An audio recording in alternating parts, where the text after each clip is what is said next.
నీతు ఆయుర్వేద వైద్యశాల పంచకర్మ సెంటర్ వారి ఆధ్వర్యంలో ఆదివారం ఆరోగ్య భారతి నంద్యాల శాఖ వారి సహకారంతో ఉచిత ఆయుర్వేద వైద్య శిబిరం సుబ్బమ్మ మరియు బాలాజీ మర్చెంట్స్ కళ్యాణ మండపం బాలాజీ కాంప్లెక్స్ నంద్యాల నందు నిర్వహించడం జరిగింది. ఉచిత ఆయుర్వేద వైద్య శిబిరం నందు డాక్టర్ బాలవెంకట కృష్ణ, డాక్టర్ శ్రావణ సంధ్యాలు నడుము, మెడ, భుజము, మోకాలు, సోరియాసిస్, చర్మ వ్యాధులు, గ్యాస్ సమస్యలు, మొలలు, మలబద్ధకం, రక్తహీనత, స్త్రీ సంబంధిత వ్యాధులు, గర్భాశయంలో గడ్డలు, ఫైబ్రాయిడ్స్, అతిమూత్ర వ్యాధి, షుగర్, బీపీ, కొలెస్ట్రాల్, ఆస్తమా, దగ్గు, జలుబు మొదలగు సమస్యలకు చికిత్స చేశారు. దాదాపు 100 మందికి పైగా రోగులను పరీక్షించి ₹1,00,000 విలువ గల ఆయుర్వేద మందులను ఉచితంగా అందజేయడం జరిగింది. ఈ కార్యక్రమంలో ఆరోగ్య భారతి సభ్యులు డాక్టర్ పరమేశ్వరరెడ్డి, చెన్నకేశవులు, ఉమాదేవి, విజయభారతి, కశెట్టి కృష్ణమూర్తి, మునీంద్ర, కృష్ణ, చింతలపల్లి వాసు పాల్గొన్నారు.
అందరికీ నమస్కారం. శ్రీమతి కశెట్టి సుబ్బమ్మ బాలాజీ మర్చెంట్స్ కమిటీ కళ్యాణ మండపం బాలాజీ కాంప్లెక్స్ నంద్యాల నందు ఆరోగ్య భారతి నంద్యాల శాఖ వారి తరపున నీతు ఆయుర్వేద వైద్యశాల మరియు పంచకర్మ సెంటర్ వారి ఆధ్వర్యంలో ఈ ఉచిత ఆయుర్వేద వైద్య శిబిరం అనేది ఈరోజు బాలాజీ కాంప్లెక్స్ నందు నిర్వహించబడుతుందండి.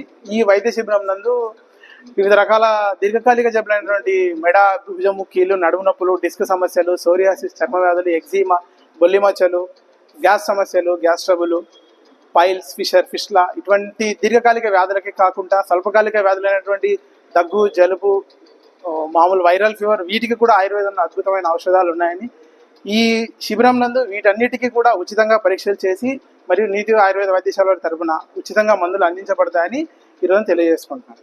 ఈరోజు నీతు ఆయుర్వేద వైద్యశాల మరియు ఆరోగ్య భారతి వారి ఆధ్వర్యంలో ఈ కళ్యాణ మండపం నందు ఉచిత ఆయుర్వేద వైద్య శిబిరం నిర్వహించడం జరుగుతూ ఉన్నది.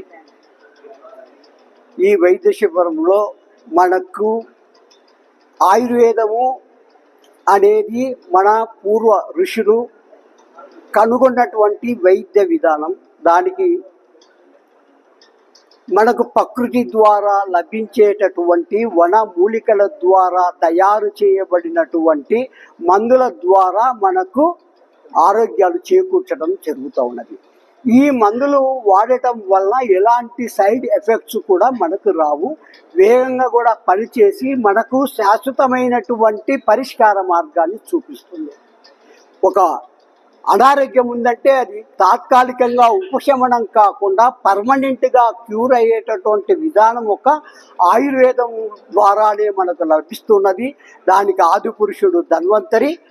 అటువంటి ఈ యొక్క ఆరోగ్య శిబిరాలను ఈ ఆయుర్వేదాన్ని ఉపయోగించుకొని ప్రజలందరూ కూడా తమ ఆరోగ్యాలను సమకూర్చుకోవాలని కోరుకుంటూ, మరొక చిన్న విషయం, వెంటనే ఆయుర్వేదం తీసుకుంటే తగ్గదు అనేటువంటి అపోహను పక్కన పెట్టుకొని ఈరోజు అనేకమైనటువంటి మాత్రలు, మందుల ద్వారా కూడా ఈరోజు ఇంజక్షన్లు కూడా ఆయుర్వేదంలో లభిస్తూ ఉన్నాయి.